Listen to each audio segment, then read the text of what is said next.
কিয়ামতের মাঠে আল্লাহ পাক ডাক দিবে, কই দুনিয়ার রাজা, কই দুনিয়ার বাদশাহ, 2 দিনের ক্ষমতা পাওয়ার পরে অনেক লাফিয়েছিলি, অনেক ক্ষমতার বড়ায় অনেক অন্যায় জুলুম অপরাধ করেছিলি, কই তোরা, কই? আমি আল্লাহর সামনে দাঁড়া।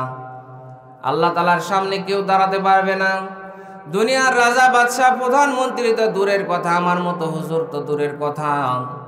কিয়ামতের মাঠের ওই কঠিন দৃশ্য দেখার পরে বড় বড় নবী রাসূলরা পর্যন্ত কান্না করবে, আল্লাহ তাআলার কাছে বলবে, আল্লাহ আপনি আমারে বাঁচান। কিয়ামতের মাঠে সমস্ত মানুষগুলো হযরত আদম আলাইহিস সালামের কাছে যাবে, বলবে, আদম, সর্বপ্রথম আল্লাহ তাআলা তোমাকে নিজ হাতে সৃষ্টি করেছিলেন, তুমি আল্লাহ তাআলার কাছে বলো তাড়াতাড়ি যেন কিয়ামতের মাঠের এই কাজগুলো শেষ করে দেয়। হযরত আদম আলাইহিস সালাম বলবেন, ও দুনিয়ার মানুষেরা, উম্মতেরা, আমি আল্লাহ তাআলার সামনে তো বলতে পারবো না, কারণ আমিও একটা ভুল করেছিলাম, আমিও টেনশনে আছি, আল্লাহ কি বলে। সমস্ত মানুষগুলো অন্যান্য নবী রাসূলের কাছে যাবে। কিয়ামতের মাঠের কঠিন দৃশ্য দেখার পরে হযরতে মূসা আলাইহিস সালামের মতো এত বড় নবী বলবে, আল্লাহ আপনি আমার পিতার ব্যাপারে কি সিদ্ধান্ত নেবেন, আপনি আমার উম্মতের ব্যাপারে কি সিদ্ধান্ত নেবেন জানি না, আল্লাহ আপনি আমারে বাঁচান। হযরতে মূসা আলাইহিস সালাম তো আল্লাহ তাআলার সাথে কথা বলতেন, এরপরও ভয় করবে। হযরতে ইব্রাহিম আলাইহিস সালামের মতো এত পাওয়ারফুল নবী, যাকে আমার আল্লাহ খলিল উপাধি দিয়েছিলেন, যতগুলো পরীক্ষা করেছিলেন হযরতে ইব্রাহিম আলাইহিস সালাম প্রত্যেকটা পরীক্ষাতে সফলতা অর্জন করেছিলেন। হযরতে ইব্রাহিম আলাইহিস সালামও কিয়ামতের মাঠের এই কঠিন বিভীষিকাময় অবস্থা দেখার পরে বলবে, আল্লাহ আপনি আমার পিতা আজরের ব্যাপারে কি সিদ্ধান্ত নেবেন জানি না, জানতেও চাই না। আল্লাহ আপনি আমার উম্মতের ব্যাপারে কি সিদ্ধান্ত নেবেন জানি না, জানতেও চাই না। আল্লাহ আপনি অন্তত আমারে বাঁচান। এই কথাগুলো শুনতে সাধারণ মনে হলো, আপনি চিন্তা করেন, এত বড় বড় নবী রাসূল এত বড় বড় কথা বলছে, তার মানে কিয়ামতের মাঠের মাঠটা কত কঠিন হবে। সম্মানিত উপস্থিতি, কিয়ামতের মাঠের কঠিন বিভীষিকাময় অবস্থাগুলো দেখার পরে ছোট ছোট বাচ্চা যারা থাকবে, কিয়ামতের মাঠের অবস্থা দেখার পরে তারা নিমিষের ভিতরে বৃদ্ধে পরিণত হয়ে যাবে। এই যে আমার বাপদানের দাড়ি পেকে গেছে, এমনিতে যায় নাই, বয়সের কারণে, বার্ধক্যের কারণে, বিভিন্ন টেনশনে, রোগে, শোকে দাড়ি পেকে গেছে। অথচ এই ছোট্ট ছোট্ট বাচ্চা যারা থাকবে, কিয়ামতের মাঠের দৃশ্য দেখা মাত্র তাদের কি অবস্থা হবে। কোরআনে কারীম জানিয়েছে, ফাকাইফা তাত্তাকুনা ইন কাফারতুম ইয়াউমা ইয়াজআলুল উইলদানা শিবা। জোরে বলেন আল্লাহু আকবার। 29 নম্বর পারা 16 নম্বর পৃষ্ঠা সূরা মুজাম্মিল 17 নম্বর আয়াত। যেটা আল্লাহ পাক বলেন, কিয়ামতের মাঠের ওই কঠিন অবস্থা দেখার পরে ছোট ছোট বাচ্চা যারা থাকবে, তারাও কিয়ামতের মাঠের এই কঠিন অবস্থা দেখে ভয়ে নিমিষের মধ্যে তারা বৃদ্ধে পরিণত হয়ে যাবে, বয়স্ক হয়ে যাবে, বুড়া হয়ে যাবে। তার মানে চিন্তা করেন, কত কঠিন অবস্থা হলে নিমিষের ভিতরে ছোট বাচ্চাগুলো বৃদ্ধ হয়ে যাবে। ওই কিয়ামতের ময়দানে যেই মাগুলো থাকবে গর্ভবতী, গর্ভের ভিতরে সন্তান আছে, কিয়ামতের মাঠের এই কঠিন অবস্থা দেখে গর্ভগুলো পেট ফেটে সন্তানগুলো বাইর হয়ে যাবে, তাদের কোনো খবর থাকবে না, খোঁজ থাকবে না। কিয়ামতের মাঠে মানুষগুলো যখন আপন মানুষদেরকে দেখবে, তখন ভয়ে দৌড় দিয়ে বিপদ মনে করে পালিয়ে যাবে। কোরআনে কারীম জানিয়েছে, ইয়াউমা ইয়াফিরুল মারউ মিন আখিহি ওয়া উম্মিহি ওয়া আবিহি ওয়া সাহিবাতিহি ওয়া বানি। জোরে বলেন আল্লাহু আকবার। আর একটু জোরে বলেন আল্লাহু আকবার। 30 নম্বর পারার 5 নম্বর পৃষ্ঠা সূরা আবাসা 34, 35, 36 নম্বর আয়াত। আল্লাহ পাক বলেন, কিয়ামতের মাঠে মানুষ যখন ভাই তার ভাইকে দেখবে, আল্লাহ পাক বলেন যখন তার মাকে দেখবে, বাবাকে দেখবে, স্ত্রীকে দেখবে, সন্তানকে দেখবে, তখন মানুষ বিপদ মনে করে দৌড় দিয়ে পালিয়ে যাবে। ইয়াউমা ইয়াফিরু শব্দের ব্যাখ্যায় লেখা হয়েছে যে হেসতে দৌড় দেওয়া, আমাদের গ্রামের ভাষায় বলে ঝাড়া কুষা দৌড় দেওয়া। আপনাদের ভাষায় কি বলে? এটি তো এটা উপর থেকে একটা থপাস করে সাপ পড়ে মাঝখানে, আপনারা কি দৌড় দিবেন? হুজুর আপনি যতই মাছ করেন, এটি তো কিয়ামতের মাঠ শুরু হয়ে গেছে, ঝাড়া কুষা দৌড় দিবেন। ঠিক তেমনি আল্লাহ পাক বলেন, ইয়াউমা ইয়াফিরু মানুষ হেসে দৌড় দিবে, ভয়ে ঝেড়ে ঘুষে দৌড় দিয়ে পালিয়ে যাবে। কাকে দেখলে? ভাইকে দেখলে। আল্লাহ পাক কেন আগে ভাইয়ের কথা বললেন, বাবার কথা, মায়ের কথা বললেন না? কারণ দুনিয়ার ভিতরে মানুষ বিপদে পড়লে সর্বপ্রথম তার ভাই এগিয়ে আসে। কথা বলেন? কারণ ভাইয়ের সাথে যতই শত্রুতা থাক, অন্য মানুষ যদি ওই ভাইকে মারে, ওই ভাই কিন্তু বসে থাকে না, রক্তের একটা টান আছে। আল্লাহ পাক বলেন, অথচ কিয়ামতের মাঠে তার ভাইকে ভাই যখন দেখবে যে বিপদে পড়েছে, যে মা তার সন্তানের জন্য জীবন দিয়ে দেয়, এই মা যখন দেখবে সন্তানকে, তার বাবাকে দেখবে, মাকে দেখবে, স্ত্রীকে দেখবে, সন্তানকে দেখবে, কিয়ামতের মাঠে বিপদ মনে করে দৌড় দিয়ে ওই ব্যক্তি পালায় যাবে। তার মানে চিন্তা করেন, কিয়ামতের মাঠ বলেন কঠিন না সহজ? আর একটু জোরে বলেন, কঠিন না সহজ? সম্মানিত উপস্থিতি, কিয়ামতের মাঠে আল্লাহর সামনে আমাদেরকে দাঁড়ানো লাগবে। বলেন লাগবে কি লাগবে না? কিয়ামতের মাঠে আমাদেরকে আল্লাহ তাআলার সামনে দাঁড়ানো লাগবে। সর্বপ্রথম কিয়ামতের মাঠে আপনাকে আল্লাহ তাআলার সামনে দাঁড়ানো লাগবে একা একা। ওয়া কুল্লুহুম আতিহি ইয়াউমাল কিয়ামাতি ফারদা। জোরে বলেন আল্লাহু আকবার। সুন্নাত নয় শুধু দাওয়াতের মেহমান, সুন্নাত নয় শুধু খাওয়া শেষে মধুপান, আরো কিছু সুন্নাত আছে তুমি জানো কি?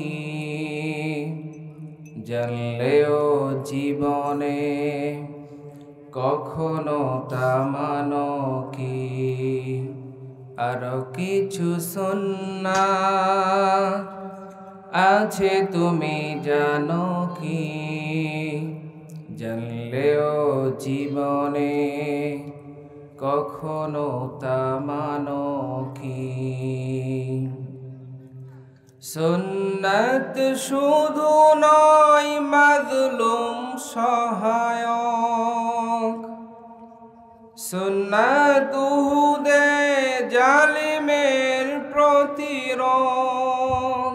কথা বলেন, আর একটু ধীরে বলেন, কেউ শুনতে পাবে। কথা বলেন ঠিক কি না?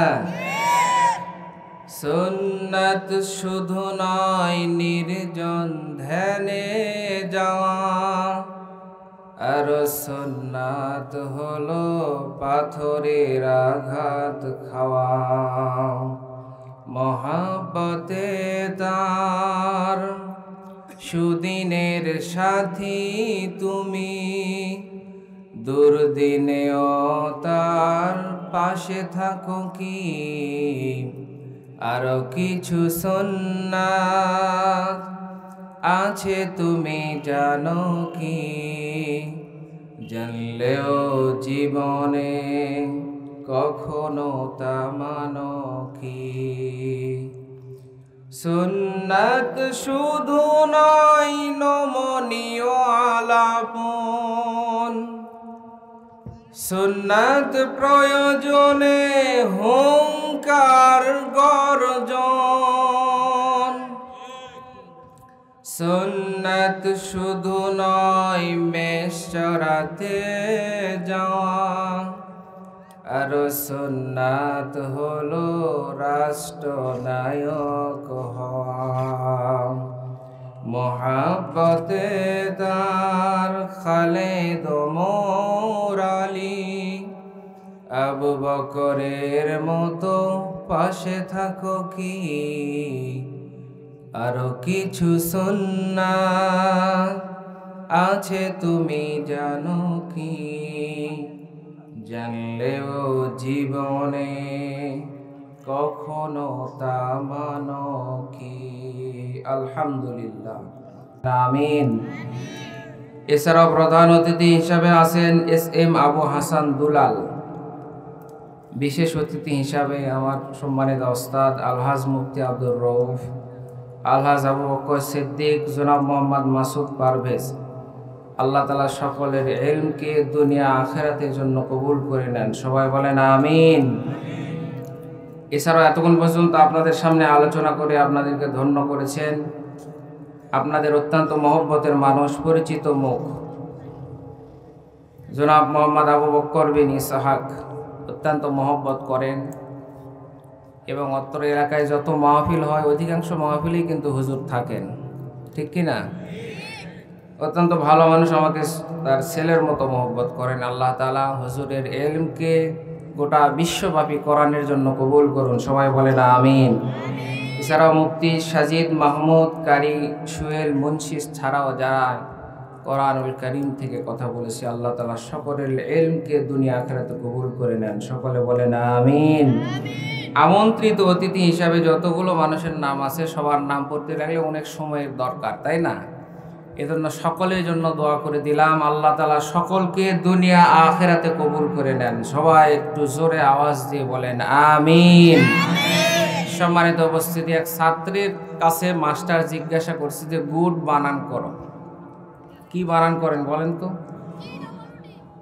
যে এই যে ছোট্ট বাচ্চা বলে দিছে GOOD, এখন ও বলছে ABCDEFGHIJKLMNOPQRSTUVWXYZ। কি হলো এটা? বলে এর ভিতরে আছে, আপনি বানান করে নেন। সবার জন্য এই জন্য দোয়া করে দিলাম। এখন কেউ যদি রাগ করেন, হুজুর আমার নাম তো নিলেন না, নাম না উদ্দেশ্য না, সকলের জন্য দোয়া করলাম। ওয়ারফা'না লাকা যিকরাক, সবাই বলেন আমিন। সম্মানিত উপস্থিতি, আপনারা কোরআন শুনতে আসতে পেরে খুশি না বেজার? সেই মালিকের দরবারে আমরা শুকর গুজার হচ্ছি যে মালিক আমাদেরকে কোরআনের জন্য এখানে একত্রিত করেছে। কোরআন ছাড়া কেউ যদি আমাদেরকে অন্য কিছু দিয়ে ডাকতো, আমরা কি আসতাম? আরে জোরে বলেন আসতাম? আসতাম মানে অন্য কিছু দিয়ে ডাকলে আমার বিশ্বাস কোরআনের ডাকে যত মানুষ এসেছেন, কোরআন ছাড়া অন্য কিছু দিয়ে ডাকলে এসে বেশি মানুষ হতো। কথা বলেন না কেন? তার মানে আমরা সব দিকে কিন্তু থাকার চেষ্টা করি, কথা বলেন ঠিক কিনা? সম্মানিত উপস্থিতি, আমি তো মনে করি এতক্ষণ পর্যন্ত আলোচনা যা হওয়ার হয়ে গেছে। আমি শুধু একটু দোয়া করে দিব। দোয়া করার আগে যদি কিছু সময় কথা বলি, আপনারা থাকবেন না ভাগবেন? কি বলেন, থাকবেন না ভাগবেন? কারা কারা ভাগবেন আল্লাহকে হাত তুলে দেখান। কি আমি বলেছি কারা কারা ভাগবেন আল্লাহকে হাত তোলেন? সবাই হাত উঠিয়েছেন। আসলে বুঝে না না বুঝে? আরে বলেন বুঝে না না বুঝে? হ্যাঁ, বাঙালি জাতে মাতাল। আরে সবাই বলেন না কেন জাতে মাতাল? হ্যাঁ, এরকম করে আলোচনা শুনলে চলবে না, বুঝে আলোচনা শোনা লাগবে আমলের নিয়তে। আল্লাহ তাআলা সকলকে কবুল করুন, সবাই বলেন আমিন। এটা মাদ্রাসার উদ্যোগে মাহফিল। অত্যন্ত আপনাদের জন্য সুখবর এবং ভালো দিক হচ্ছে, আপনাদের বাড়ির কাছে একটা নুরানি খোলা হয়েছে। নুরানি মানে যেখানে বাংলা, অঙ্ক, ইংরেজি, আরবি সব কিছুই শিক্ষা দেওয়া হয় এবং খুব যত্ন সহকারে ছোট বাচ্চাদেরকে শিক্ষা দেওয়া হয়। এরকম পরিবেশে পড়ানোর ইচ্ছা থাকলেও সব জায়গায় কিন্তু এরকম পরিবেশ পাওয়া যায় না। আপনাদের এখানে খুলেছে। আপনারা, আমার কথা না, যারা যে বাচ্চাগুলো পড়ে বা আপনারাও মাঝে মাঝে গিয়ে বসে থেকে দেখবেন নুরানিতে পড়ার যে ধরন, সিস্টেম আমার অত্যন্ত ভালো লাগে। যে ছোটো বাচ্চাগুলো লেখা কি সুন্দর করে শেখানো হয়, অঙ্ক, বাংলা, ইংরাজি শেখানো হয়। এই জন্য এই মাদ্রাসা থাক, আপনারা সবাই চান না?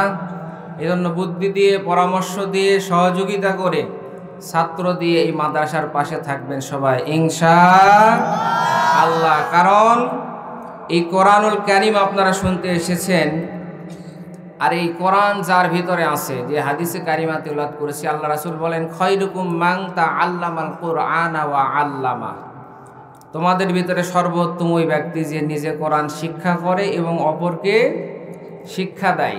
মুহাদ্দিসিনে কেরাম আরেকটা যোগ করেছে, যারা এই শিক্ষা দেওয়ার কাজে সহযোগিতা করে তারাও উত্তম। সুবহানাল্লাহ বলবেন না? আল্লাহ তাআলা যেন এই তিন শ্রেণীর ভিতরে আমাদেরকে থাকার তৌফিক দান করেন, সবাই বলেন আমিন। সম্মানিত উপস্থিতি, কারণ যার অন্তরে কোরআন নেই, কোরআনের শিক্ষা নেই, অনেক শিক্ষা আছে কিন্তু কোরআনের শিক্ষা নেই। আল্লাহ তাআলার রাসূলের হাদিস অনুযায়ী ওই ব্যক্তির ঘর, ওই ব্যক্তির অন্তরটা উজাড় ঘরের মতো, শূন্য ঘরের মতো। যেই ঘরের ভিতরে কেউ থাকে না, ওই ঘরের ভিতরে কি থাকে বলেন তো আপনারা? কি জোরে বলেন? সাপ, পোকা মাকড়, ময়লা মাকড়সা বিভিন্ন কিছু দখল করে নেয়। ঠিক তেমনি যেই অন্তরের ভিতরে কোরআন থাকে না, ওই অন্তরটাও শয়তান দখল করে নেয়। কথা বলেন।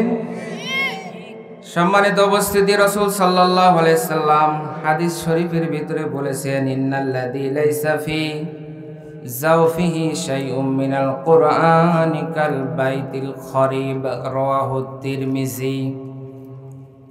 আল্লাহর নবী বলেন, যার অন্তরের ভিতরে কোরআনের শিক্ষা নেই, অনেক কিছু জানে কিন্তু কোরআনের জ্ঞান নেই, অন্তরটা উজাড় ঘরের মতো, শূন্য ঘরের মতো। তামাম পৃথিবীর শিক্ষা অর্জন করেছে কিন্তু কোরআনের শিক্ষা নাই, আল্লাহ তাআলার খাতায় ওই ব্যক্তি কিন্তু শিক্ষিত হতে পারে না, ওই ব্যক্তি কিন্তু মূর্খই থেকে যায়। কথা বলেন ঠিক কিনা? অনেক কিছু শিখেছেন কিন্তু কোরআন শিখেননি। পৃথিবীর যতগুলো শিক্ষা রয়েছে, মৃত্যু হওয়ার সাথে সাথে সব শিক্ষাগুলো শেষ হয়ে যায়, সব সার্টিফিকেটগুলো নষ্ট হয়ে যায়। কিন্তু কোরআনুল কারীম যারা শিক্ষা করে, এই শিক্ষা কবরে গেলে শেষ তো হয় না। মানুষ বলে মোল্লার দর মসজিদ পর্যন্ত। আপনাদের এলাকায় বলে নাকি? মোল্লার দর মসজিদ পর্যন্ত না, মোল্লার দর হচ্ছে আল্লাহর জান্নাত পর্যন্ত। সুবহানাল্লাহ বলবেন না? সম্মানিত উপস্থিতি, মোল্লার দর কেন আল্লাহর জান্নাত পর্যন্ত? কারণ মোল্লারা যেটা পড়ার পরে আর পড়ায়, এই কথা তো সাধারণ কোনো দুনিয়ার মানুষের কথা না, আমার আল্লাহর পক্ষ থেকে নাজিলকৃত কথা। কারণ আমি আপনাদের সামনে যেমন করে কোরআনের আলোচনা করতেছি, কোরআনের তেলাওয়াত করতেছি, ঠিক তেমনি আল্লাহ রাব্বুল আলামিন এই পৃথিবী সৃষ্টির প্রায় 50,000 বছর আগে আল্লাহ পাক নিজে ফেরেশতাদের সামনে তার কুদরতি জবান দিয়ে তেলাওয়াত করেছিলেন সূরা তাহা।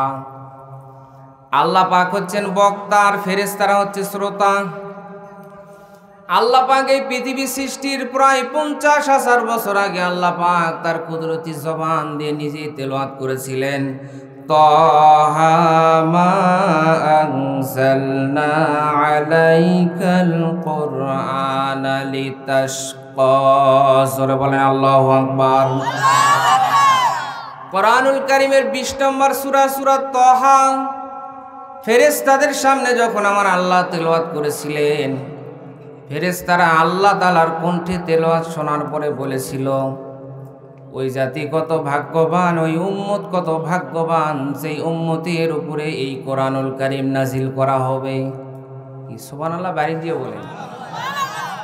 ফেরেশতারা আফসোস করছে যে আল্লাহ, ওই জাতি কত ভাগ্যবান, ওই উম্মত কত মূল্যবান, যেই উম্মতের উপরে এই কোরআনুল কারীম আপনি নাজিল করবেন। ওই অন্তর কত মূল্যবান, যেই অন্তরের ভিতরে এই কোরআনকে ধারণ করা হবে। ওই জিহ্বা কত মূল্যবান, যেই জিহ্বা দিয়ে এই কোরআনুল কারীমকে তেলাওয়াত করা হবে। জোরে বলেন আল্লাহু আকবার। এই কোরআনুল কারীমকে আল্লাহ তাআলা কাদের উপরে নাজিল করেছে বলেন? আমাদের উপরে। কাদের উপরে? আল্লাহ পাক কিন্তু এই কোরআনুল কারীমকে আমাদের উপরে নাজিল করেছে।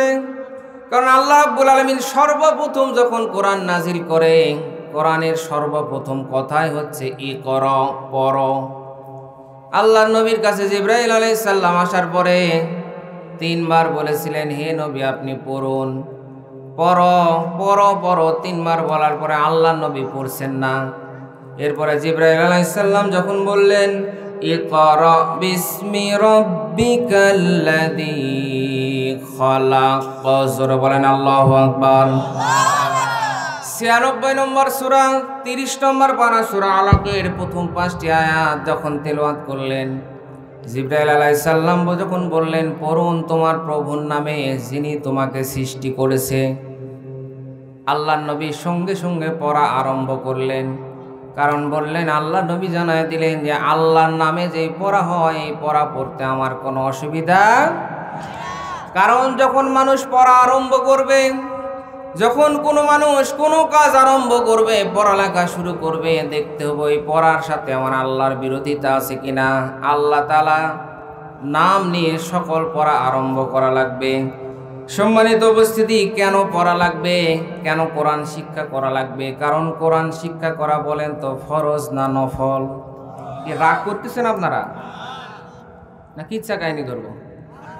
কোরআন শিক্ষা করা ফরজ। রাসূল সাল্লাল্লাহু আলাইহি সাল্লাম হাদিস শরীফের ভিতরে বলেছেন, তলাবুল ইলমি ফারিদাতুন আলা কুল্লি মুসলিম।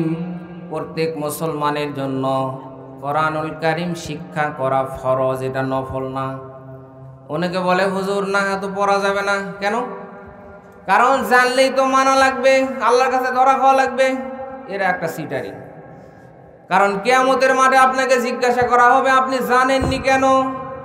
যদি বলা হয় আপনি মানেননি কেন, আল্লাহ আমি জানিনি এই জন্য মানিনি, আল্লাহ পাক বলবেন সর্বপ্রথম তোমার জানা ফরজ ছিল, এরপরে মানাও ফরজ ছিল।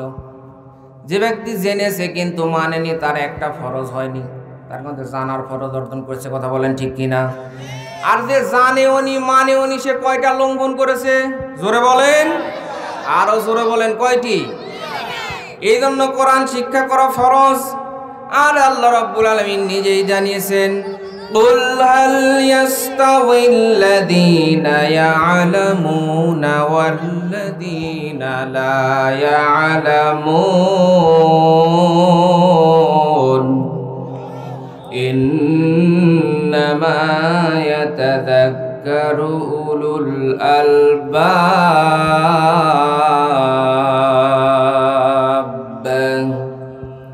23 নম্বর পারা 18 নম্বর পৃষ্ঠা সূরা জুমার 9 নম্বর আয়াতের শেষের অংশে আছে আল্লাহ পাক বলেন, হে নবী আপনি বলুন যারা জানে আর যারা জানে না তারা কি কোনোদিন সমান হতে পারে? বলেন সমান হতে পারে? কারণ যারা জানে তারা সঠিক, আর যারা জানে না তারা। সম্মানিত উপস্থিতির জন্য জানতে হবে, জানার জন্য কোরআনুল কারীম পড়তে হবে। এখন আপনি কখন পড়বেন, কিভাবে পড়বেন, এটা আপনার দায়িত্ব। এই জন্য প্রত্যেক পিতা মাতার দায়িত্ব হচ্ছে সন্তানকে সর্বপ্রথম কোরআনের শিক্ষা দেওয়া। ওই সন্তানকে আপনি ডাক্তার বানান, ওই সন্তানকে মাস্টার বানান, ইঞ্জিনিয়ার বানান, তবে সর্বপ্রথম যদি কোরআনের শিক্ষা থাকে ওই ডাক্তার কিন্তু ডাক্তারি করতে গিয়ে কসাই করবে না। কি কথা বলেন না কেন? কারণ ডাক্তারের কাছে গেলে সর্বপ্রথম দিবে একটা লিস্ট ধরে, টিক দিচ্ছে, 28টা টিক দিয়েছে, যে যাও এগুলো টেস্ট করে নিয়ে আসেন। ও ডাক্তার কিন্তু জানে এর এতগুলো টেস্ট দরকার নেই, এরপরে অনেকগুলো টেস্ট দেয়। বলেন তো এরকম ডাক্তার আছে না নাই? কারণ ও দিলে যে ও একটা পার্সেন্ট পাবে। এখন রুগীর গরিব না বড় লোক এটা দেখার সময় নেই। যখন বলে ডাক্তার সাহেব আমি তো গরিব মানুষ, তখন বলে ঠিক আছে যাও 30% লেস করে দিলাম, 4200 টাকা হয়, আপনি 3700 টাকা দেন।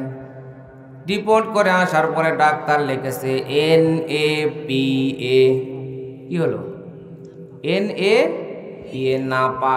ও ডাক্তার কিন্তু আগে জানে একে নাপা দিলেই চলবে, অথচ টেস্ট দেয়। কথা বলেন ঠিক কিনা?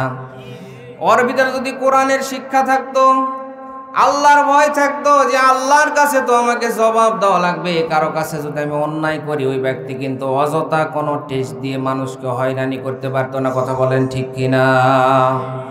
সর্বপ্রথম যদি কোরআনের শিক্ষা থাকে, আর ওই যদি ইঞ্জিনিয়ারও হয়, ওই কিন্তু ডাক্তারই হয়, ইঞ্জিনিয়ারও হয়, তাহলে কিন্তু রাস্তা উল্টাপাল্টা করে ঘুষ খেয়ে কিন্তু সেটা সার্টিফিকেট দিবে না। এই জন্য সর্বপ্রথম যদি কোরআনের শিক্ষা দেওয়া হয়, ওই সন্তান বড় হওয়ার পরে পিতামাতার সাথে আচরণ খারাপ করবে না। কথা বলেন? কারণ ও যদি আচরণ ভুল করে খারাপ করেও ফেলে, ওর ভিতরে নাড়া দিবে, একটু পরে বুঝতে পারবে যে না আমি পিতামাতার সাথে যে খারাপ আচরণ করেছি, আচরণ করা তো আমার ঠিক হয়নি। তখনও কিন্তু পরবর্তীতে গিয়ে পিতামাতার কাছে ক্ষমা চেয়ে সংশোধন হবে। এই জন্য সর্বপ্রথম বলেন তো সন্তানদেরকে কোরআনের শিক্ষা দেওয়ার দরকার আছে না নাই? এই কোরআন ছাড়াও আল্লাহ তাআলা আরো কিতাব নাজিল করেছিলেন। বলেন তো ওই কিতাবগুলোর নাম কি? আরেকটু জোরে বলেন। তাওরাত, জাবুর। আল্লাহ পাক ওই কিতাবগুলো নাজিল করেছিলেন, কিন্তু ওই কিতাবগুলো কিন্তু আল্লাহ পাক যেই কিতাব দিয়েছিল ওই কিতাব কিন্তু এখন নেই, অনেক ভুল ঢুকিয়ে দেওয়া হয়েছে। অথচ আল্লাহ পাক এই কোরআনুল কারীম নাজিল করেছে প্রায় 1500 বছর আগে। এখন পর্যন্ত এই কোরআনের ভিতরে একটা আয়াত, একটা নকটা, একটা জবর জের পর্যন্ত কোনো ভুল ঢুকাতে পারে নাই। কথা বলেন ঠিক কিনা? জোরে বলেন।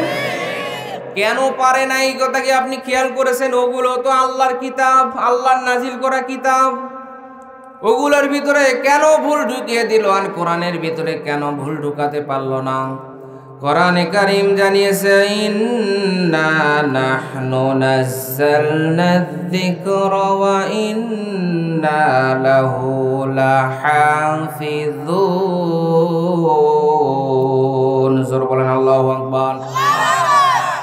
14 নম্বর পারার 1 নম্বর পৃষ্ঠা সূরা হিজর 9 নম্বর আয়াত। এটা আল্লাহ পাক বললেন, এই কোরআন নাজিল করলাম আমি আল্লাহ, আর এই কোরআনের হেফাজত করার দায়িত্ব, সংরক্ষণ করার দায়িত্ব আমি আল্লাহ নিজে গ্রহণ করলাম।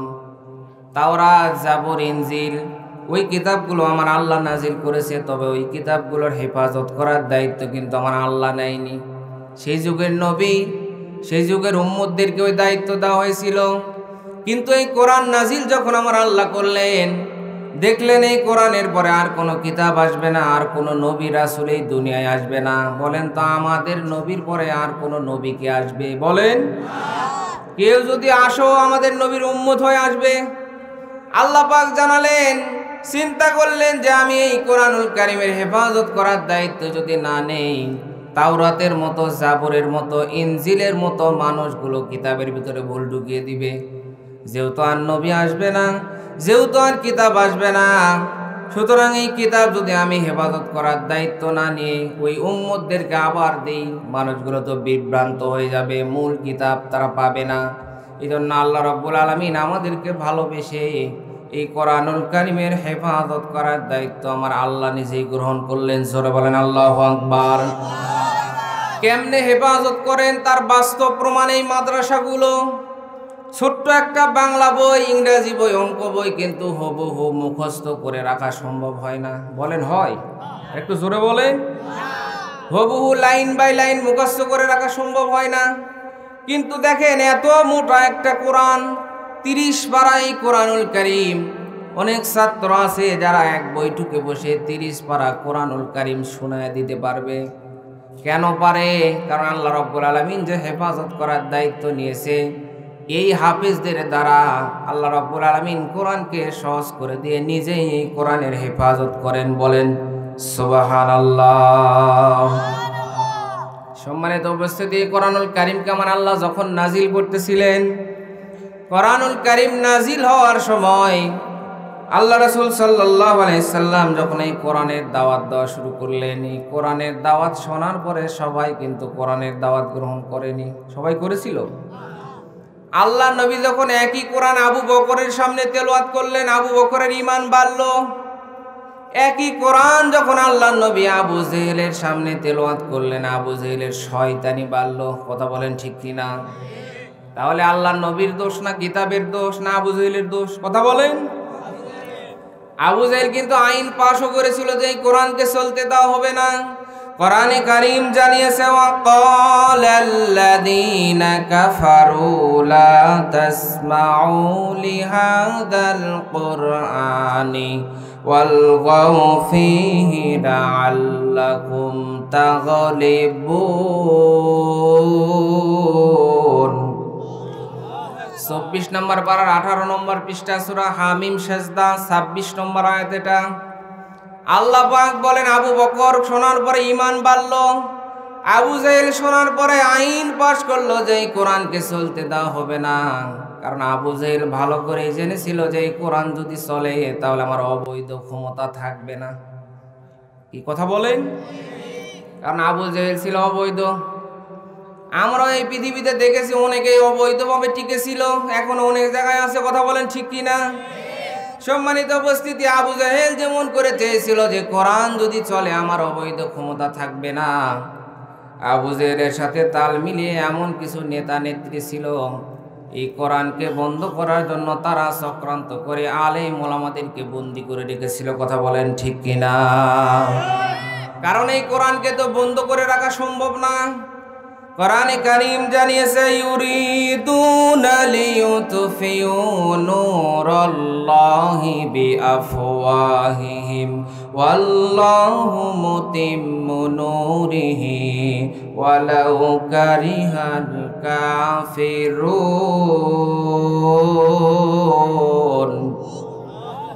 28 নম্বর পারার 11 নম্বর পৃষ্ঠা সূরা সফ 8 নম্বর আয়াত। এটা আল্লাহ পাক জানিয়ে দিলেন, হে নবী, তারা চায় ফুৎকার দিয়ে কোরআনের আলোকে নিভিয়ে দিতে, আর আমি আল্লাহ চাই কোরআনের আলোকে বিশ্বব্যাপী ছড়িয়ে দিতে। বলেন তো সিদ্ধান্ত কায়েম হবে কার?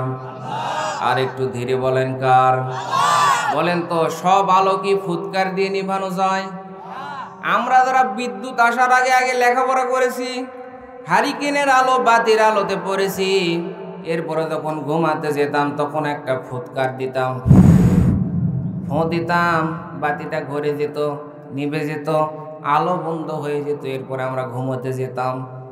কিন্তু এখন এই যে বৈদ্যুতিক আলো, এখন যদি মনে করেন হুজুর এক ফুৎকার দিয়ে আমি 4টা 5টা বাতি নিভিয়ে দিতাম, এত ফুৎকার স্পিরিট। এখন এই যতগুলো হাজারো মানুষ আছেন সব মানুষ মিলে যদি এই বৈদ্যুতিক বাতিতে ফুৎকার দান, বলেন তো আপনারা কি নিভাতে পারবেন? আর একটু ধীরে বলেন, কারণ সব আলো কিন্তু ফুৎকার দিয়ে নিভানো যায় না। আল্লাহ পাক বললেন এই কোরআনের আলোকে আমি আল্লাহ দিয়েছি দুনিয়ায়, আর এর সুইচটাকে আমি আল্লাহ নিজের হাতে রেখেছি। তারা যত চক্রান্ত ষড়যন্ত্র করবে কোরআনকে বন্ধ করার, তত এই কোরআনের প্রসারকে আমি আল্লাহ আরো বেশি করে দিব। আবু জেহেল দাওয়াত দিচ্ছে নিজে গিয়ে, যারা হজ করার জন্য আসে আল্লাহ নবী তাদেরকে কোরআন শুনে শুনে দাওয়াত দেয়। আর আবু জেহেল দাওয়াত দিচ্ছে যে ওই পাশে একজন পাগল বসে আছে, তোমরা কেউ যেও না। সাধারণ মানুষ যারা আল্লাহ নবীকে চিনত না, তারা আবু জেহেলের দাওয়াত শোনার পরে বলে, কি রে, এত বড় নেতা যেই পাগলের কাছে যাইতে নিষেধ করে, পাগল তো কোনো সাধারণ পাগল হতে পারে না। কথা বলেন না কেন? কারণ প্রধানমন্ত্রী শেখ হাসিনা যদি বলে যে ওখানে একটা পাগল আছে, যাইও না। এখন আপনারা চিন্তা করবেন, প্রধানমন্ত্রী হওয়ার পরে কেন পাগলের কাছে যাইতে নিষেধ করে? পাগল নিয়ে প্রধানমন্ত্রীর মাথায় চিন্তা কেন? সুতরাং এই পাগল কোনো সাধারণ পাগল হতে পারে না। যারা আল্লাহ নবীকে চিনত না তারাও কিন্তু ওই পাগলকে দেখার জন্য গেল, যে দেখি পাগলটা কেমন পাগল। সমস্ত মানুষগুলো চলে গেল আবু জেহেলের দাওয়াতে। আবু জেহেলের দাওয়াতে আল্লাহ নবীর কাছে যাচ্ছে, বলতেছে আমাদের নেতা আমাদেরকে শুনতে নিষেধ করেছে, দেখতে নিষেধ করে নাই, চলো আমরা গিয়ে দেখে আসি পাগলটা দেখতে কেমন। সমস্ত মানুষগুলো দেশ বিদেশ থেকে যারা এসেছে পাগল দেখার জন্য যাওয়ার পরে কানে হাত দিয়ে গিয়েছে। আল্লাহ নবীর চেহারার দিকে তারা দেখে কিসের পাগল? আকাশের চাঁদের চাইতে সুন্দর মানুষ এখানে বসে রয়েছে, বলেন সুবহানাল্লাহ। আল্লাহ নবীকে দেখার সাথে সাথে তারা টাসকি খেয়ে গেছে। কারণ হযরত ইউসুফ আলাইহিস সালামকে দেখার পরেই তো ওই যুগের মেয়েরা বলেছিল, ইন হাযা ইল্লা মালাকুন কারীম। সূরা বলেন আল্লাহু আকবার। 12 নম্বর বার 18 নম্বর পৃষ্ঠা সূরা ইউসুফ 31 নম্বর আয়াতের শেষের অংশে আছে, আল্লাহ পাক বলেন ইউসুফ আলাইহিস সালামের সৌন্দর্য দেখার পরে ওই যুগের মেয়েরা বলেছিল এটা কোনো সাধারণ মানুষ হতে পারে না, এটা আল্লাহর ফেরেশতা হবে। সুতরাং হযরত ইউসুফ আলাইহিস সালামের চাইতে আমাদের নবীর ভিতরে আল্লাহ পাক 100 গুণ সৌন্দর্য বেশি দান করেছিলেন। সুবহানাল্লাহ বলবেন না? সুন্দর মানুষকে দেখার পরে সব মানুষগুলো বলে তাড়াতাড়ি করে তোমরা কান থেকে হাত সরাও, দেখো আমাদের নেতার কথার সাথে তো কাজের মিল নেই। এই নেতা মাইক পেলে একটা বক্তব্য দেয়, দুর্নীতির বিরুদ্ধে কথা বলে, মাইক থেকে তার আসনে বসলে দুর্নীতি ছাড়া টাকা ছাড়া সই করে না। বলেন তো এরকম নেতা আছে না নাই? এই এলাকায় আছে? বলেন কি পারে? সম্মানিত উপস্থিতি, এমনও নেতা ছিল মাইক পেলে বলে দুর্নীতি মুক্ত, 0 টলারেন্স ঘোষণা করলাম, এই দেশে কোনো দুর্নীতি চলবে না। অথচ দেশের টাকাগুলো নিয়ে গিয়ে বাইরের দেশে সুইস ব্যাংকে রাখে। বলেন তো এরকম নেতা ছিল না? ছিল না? এই যে গত কয়েকদিন আগে বরিশালে 2-3টা মাহফিল করলাম, ঢাকা হয়ে ঢাকা মাহফিল করে পদ্মা সেতু দিয়ে গেলাম। পদ্মা সেতু তৈরি করার পরে ওই অঞ্চলের লোকদের একটা যাতায়াতের সুবিধা হয়েছে। তবে এই বাংলাদেশের যে সরকার ছিল বিগত সময়ে যত টাকা শুধু বিদেশে পাচার করা হয়েছে, মাছরাঙ্গা টেলিভিশনের ভিতরে একটা রিপোর্ট প্রকাশ হয়েছে, এখনো যদি ইউটিউবে সার্চ দেন আপনারাও দেখতে পাবেন যে আমি ভুল বলছি কিনা। তারা রিপোর্ট করেছে যে যত টাকা শুধু বাইরের দেশে পাচার হয়েছে, এই টাকাগুলো যদি দেশে থাকতো এই টাকা দিয়ে 85টা পদ্মা সেতু বানানো সম্ভব হতো। সুবহানাল্লাহ বলেন। টাকা নিয়ে চলে গেছে বাইরে, তাও বলে সুবহানাল্লাহ বলে। শুধু যত টাকা বাইরে পাচার করেছে, দেশে দেখলে মারা গেছে ওগুলো বাদই দিলাম, যত টাকা শুধু বাইরে পাচার করা হয়েছে, এই টাকা দিয়ে যদি পদ্মা সেতু বানানো হতো একটানা 85টা বানানো সম্ভব হতো। বলেন তো আমি কি কোনো দলের নাম বলেছি? এখন যদি কেউ বলে হুজুর তো আমাদের বিরুদ্ধে বলছে, তার মানে ওই কিন্তু চোর। কথা বলেন না কেন? তার মানে ওই চোরের দলের লোক। আমি বিএনপি বুঝি না, আওয়ামী লীগ বুঝি না, জাতীয় পার্টি বুঝি না, জামাত বুঝি না, জাসদ বুঝি না, বাসদ বুঝি না, চরমোনাই বুঝি না, খেলাফত বুঝি না। কেউ যদি দুর্নীতি করে তাদের বিরুদ্ধে আমাদের প্রতিবাদ করাই লাগবে। কথা বলেন ঠিক কিনা? আবু জেহেলের দাওয়াত শোনার পরে মানুষগুলো এখান থেকে হাতেটা আমাদের নেতার কথার সাথে মিল নেই, নেতার কাজের সাথে মিল নেই, এরা প্রতারক, এরা মিথ্যুক, এরা ধোঁকাবাজ, এদের সাথে আমরা আর থাকবো না। দেখতো এই মানুষটা কি বলে। আল্লাহর নবী তখন বসে বসে কোরআনুল কারীমের সূরাতুর রহমান তেলাওয়াত করতেছিলেন। আর রহমান আল্লামাল কুরআন খালাকাল ইনসান। আমার কণ্ঠের তেলাওয়াত না, বাংলাদেশে এমনও কারি আছে যাদের তেলাওয়াত শুনলে মনে হয় কোরআন বুঝি কেবল আল্লাহ নাজিল করতেছে। সুবহানাল্লাহ বলবেন না? তার মানে আল্লাহর নবীর কণ্ঠের তেলাওয়াত চিন্তা করেন কত সুন্দর হতে পারে। আল্লাহর নবীর কণ্ঠের তেলাওয়াত শোনার পরেই তারা বলতেছিল, কি রে এই মানুষ তো ভালো কথা বলে, এই মানুষ তো ভালো দিকে, ভালো কাজের দিকে আহ্বান করে। সুতরাং আমরা যে এতদিন এই নেতাদের পিছে ঘুরতাম, এই নেতাদেরকে আর মানব না। এখন থেকে এই মানুষের ধর্ম আমরা গ্রহণ করলাম। শুধু তা না, এই মানুষের ধর্ম, মুহাম্মাদের ধর্মকে আমাদের বাপদাদার দেশে পর্যন্ত আমরা নিয়ে যাব। আবু জেহেল বন্ধ করার জন্য দাওয়াত দিল, আর আবু জেহেলের দাওয়াতে গিয়ে এরা হেদায়েত হওয়ার পরে এরা আর ওর বাপ দাদার দেশে তাদের ধর্মগুলো নিয়ে যাচ্ছে। আল্লাহ পাক বলেন, নবী আপনি চিন্তা করবেন না, তারা কোরআন বন্ধ করার যতই চক্রান্ত করুক, 41 সাল 42 সাল যত সালের টার্গেট দেখ না কেন, আমি আল্লাহ তাআলা সব কিছু জানি। ওয়া মাকারু ওয়া মাকারাল্লাহু ওয়াল্লাহু খায়রুল মাকিরিন।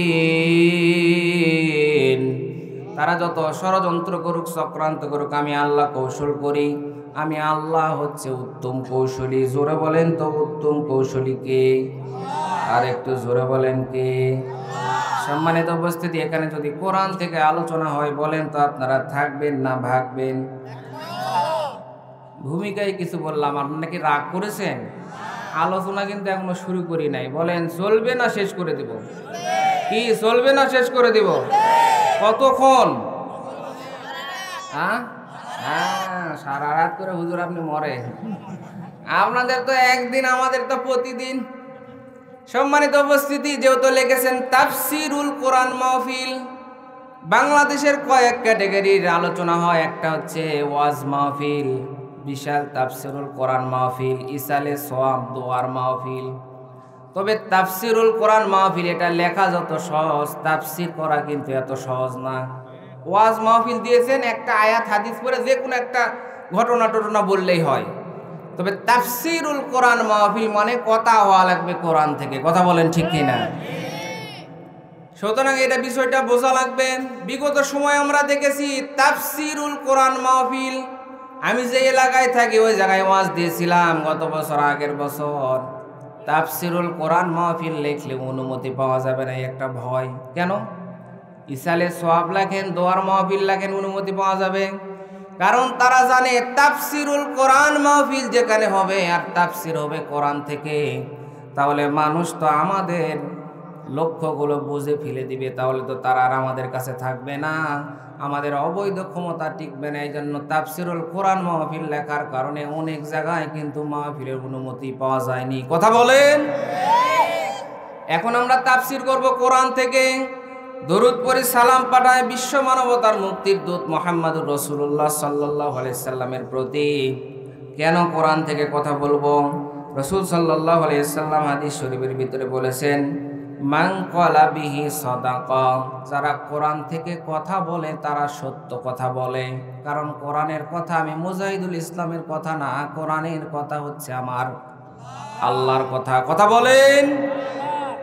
নবী বলেন, মান ক্বালা বিহি সাদাকা, যারা কোরআন দিয়ে কথা বলে তারা সত্য কথা বলে।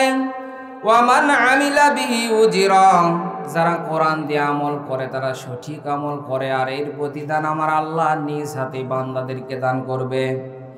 আল্লাহ রাসূল বলেন ওয়ামান হাকামা বিহি আদালা, এই কোরআন দিয়ে যারা বিচার করে তারা সঠিক বিচার করে। সুবহানাল্লাহ বলবেন না? কোরআনের বিচার ছাড়া যত বিচার আছে কোনো বিচার কিন্তু সঠিক হতে পারে না, একমাত্র এই কোরআনের বিচারই হচ্ছে সঠিক বিচার। কথা বলেন ঠিক কিনা? আল্লাহ রাসূল সাল্লাল্লাহু আলাইহি সাল্লাম বলেন ওয়ামান দাআ ইলাইহি হুদিয়া ইলা সিরাতিম মুস্তাকিম। আল্লাহ নবী বলেন যারা কোরআন দিয়ে মানুষদেরকে ডাকে তারা সত্য সঠিক পথের দিকে মানুষদেরকে আহ্বান করে। এই জন্য কোরআন থেকে আমরা আলোচনা করব। আসেন কথা না বাড়ি আমরা যাচ্ছি। আমি আপনাদের সামনে যেই সূরা থেকে তেলাওয়াত করেছি কোরআনুল কারীমের 114টি সূরার 74 নাম্বার সূরা। কত নাম্বার বলেন? আর একটু ধীরে বলেন, কত নাম্বার? 74 নাম্বার সূরা তেলাওয়াত করেছি। 38 নম্বর আয়াত থেকে শুরু করে 46 নম্বর আয়াত পর্যন্ত। এতগুলো আয়াত তেলাওয়াত করি না, তবে এখানে যেহেতু করেছি দেখা যাক আল্লাহ তাআলা কয়টি আয়াতের ব্যাখ্যা করার সুযোগ দান করে। এই সূরার ভিতরে রুকু রয়েছে 2টা, আয়াত রয়েছে 56টি, শব্দ রয়েছে 255টি, অক্ষর রয়েছে 1010টি। আমি আপনাদের সামনে এখন থেকে নিয়ে 29 নম্বর পারার 18 নম্বর পৃষ্ঠা থেকে 38 নম্বর আয়াত থেকে 46 নম্বর আয়াত পর্যন্ত তেলাওয়াত করেছি। সবাই আমার সঙ্গে পড়ুন, আউযু বিল্লাহি মিনাশ শাইতানির রাজিম, বিসমিল্লাহির রহমানির রহিম, কুল্লু নাফসিন বিমা কাসাবাত রহিনা। 38 নম্বর আয়াত আল্লাহ পাক বলেন প্রত্যেকেই নিজ নিজ কৃত কর্মের দায়ে আবদ্ধ। আল্লাহ পাক বলেন প্রত্যেকেই তার নিজ নিজ কাজের দায়ে নিজ নিজ কৃত কর্মের দায়ে আবদ্ধ। কিয়ামতের মাঠে আমার আল্লাহ তাআলা কারো বোঝা কারো উপরে দিবে না, কেউ কারো বোঝা নিবেও না। যার বোঝা নিয়ে তাকে ওঠা লাগবে, যে যে ধরনের কাজ করেছে সেই কাজ নিয়ে তাকে ওঠা লাগবে, যে অপরাধ করেছে তার অপরাধ নিয়ে তাকে ওঠা লাগবে। আমার এই বাপজান কোনো অপরাধ করলে তার অপরাধ কিন্তু আমি নিয়ে উঠব না, তার অপরাধ কিন্তু তাকে নিয়ে ওঠা লাগবে, আমার অপরাধ কিন্তু আমাকে নিয়ে ওঠা লাগবে। আমার ভাষা তো আপনারা বুঝতেছেন নাকি? আল্লাহ পাক বলেন যার অপরাধ নিয়ে যার বোঝা নিয়ে সেই কিয়ামতের মাঠে উঠবে, কেউ কারো বোঝা নিবে না। আল্লাহ পাক কারো বোঝা কারো উপরে চাপিয়ে দিবে না, কারণ কিয়ামতের মাঠে কয়েকটা আদালত হবে, 4টা আদালত বসবে। 1 নম্বর আদালত হবে জমিন তার বিরুদ্ধে সাক্ষী দিবে। কে সাক্ষী দিবে বলেন? আপনি যে জমিনের উপরে হাঁটা চলা করতেছেন, যেই জমিনের উপরে ঘোরাফেরা করতেছেন, এই জমিন আপনার বিরুদ্ধে সাক্ষী দিবে। কোরআনে কারীম জানিয়েছে ইযা যুলজিলাতিল আরদু জিলজালাহা ওয়া আখরাজাতিল আরদু আসকালাহা ওয়া ক্বালাল ইনসানু মা লাহা। জোরে বলেন আল্লাহু আকবার। ইসরাফিল আলাইহিস সালাম যখন সিংহায় ফুৎকার দিবেন, ফুৎকারের আওয়াজ শোনার পরে সমস্ত মানুষগুলো যখন বিচলিত হয়ে যাবে, কিয়ামত যখন সংঘটিত হয়ে যাবে, এই দুনিয়া যখন ধ্বংস হয়ে যাবে, তখন তার পৃথিবী এই জমিনের ভিতরে যতগুলো বোঝা আছে সব জমিন তার বোঝাগুলো বাহির করে দিবে। মুফাসসিরিনে কেরামগণ বলেন কি বোঝা বাহির করে দিবে? 1 নম্বর বোঝা হচ্ছে এই জমিনের উপরে যে যেখানে যে অন্যায় কাজ করেছে এই জমিনগুলো সব প্রকাশ করে দিবে, আল্লাহর সামনে বলে দিবে। আপনি এই যে জমিনের উপরে বসে থেকে কোরআন শুনছেন, কিয়ামতের মাঠে এই জমিন সাক্ষ্য দিবে আল্লাহ আমি জমিন আমার উপরে বসে কোরআনুল কারীমের তেলাওয়াত হয়েছে, কোরআনের তাফসীর হয়েছে, মানুষগুলো বসে বসে শুনেছে এই মানুষগুলো। আবার এখানে যদি ডিজে গান বাজান, ডিজে গান বোঝেন না আপনারা? কারণ এখন যে কোনো অনুষ্ঠানে গেলে 2টা প্রধান অতিথি থাকে, আগে ঢুকতে 2টা প্রধান অতিথি, নাম কি? 2টা বক্স থাকে, থাকে না? ওগুলো প্রধান অতিথি না হলে তো অনুষ্ঠানই হবে না। সম্মানিত উপস্থিতি, আপনি যে ডিজে গান বাজিয়ে দুনিয়ার জমিনটা কাঁপাচ্ছেন, কিয়ামতের মাঠে এই জমিনটা তখন সাক্ষ্য দিবে আল্লাহ আমার উপরে মানুষগুলো গান বাজিয়েছে, নাচানাচি করেছে, জেনা করেছে, অন্যায় করেছে, ভোট চুরি করেছে, যেই অপরাধী করুক না কেন সব অপরাধগুলো জমিন তখন বলে দিবে, যা করেছেন তাই বলবে। কি সম্মানিত উপস্থিতি, জমিন তার খবরগুলো বলে দিবেন। কারণ কিয়ামতের মাঠ এত কঠিন হবে, এত ভয়াবহ হবে, বিভীষিকাময় হবে। কারণ এই কিয়ামতের মাঠে কেউ কোনো কথা বলার সাহস পাবে না। আল্লাহ পাক ডাক দিবে, লিমানিল মুলকুল ইয়াউমা লিল্লাহিল ওয়াহিদিল কাহ্হার। জোরে বলেন আল্লাহু আকবার। 24 নম্বর পারা 7 নম্বর পৃষ্ঠা সূরা মুমিন 16 নম্বর আয়াত, এটা শেষের অংশে আছে।